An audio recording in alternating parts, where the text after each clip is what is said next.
I'll never forget the camping trip that changed my life forever. It started like any other.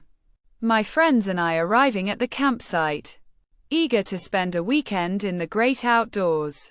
We set up our tents, started a fire, and began to cook our dinner. As night began to fall, we sat around the fire, swapping scary stories and trying to freak each other out. But as the hours passed, the woods around us grew darker and more menacing. I started to feel a creeping sense of dread, as if we were being watched. At first, I dismissed it as mere paranoia. But as the feeling intensified, I couldn't shake the sense that something was off.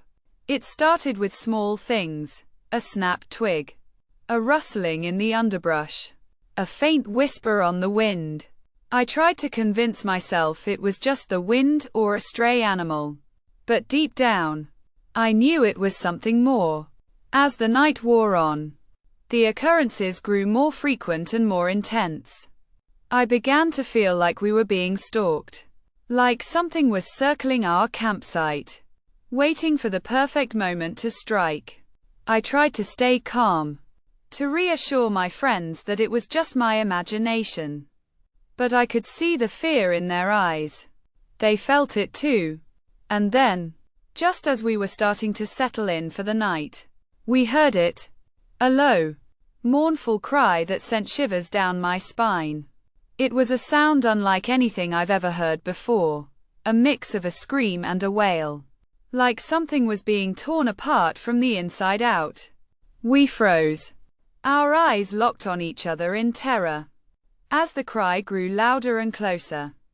It was then that I saw it. A figure, tall and imposing, emerging from the darkness. Its eyes glowed with an otherworldly light, and its presence seemed to fill the entire clearing. I tried to run, but my legs were frozen in place. I was paralyzed with fear, unable to move or speak. The figure began to move closer, its eyes fixed on me, and I knew I was doomed. And then, everything went black. When I came to, I was lying in my tent, my head pounding and my body sore. The others were stirring, looking around in confusion. It was then that we realized we were alone. The figure was gone, but the feeling of being watched remained. We packed up our gear and got out of there as fast as we could, not stopping until we were back in the safety of our cars. As we drove away, I caught a glimpse of something in the rearview mirror.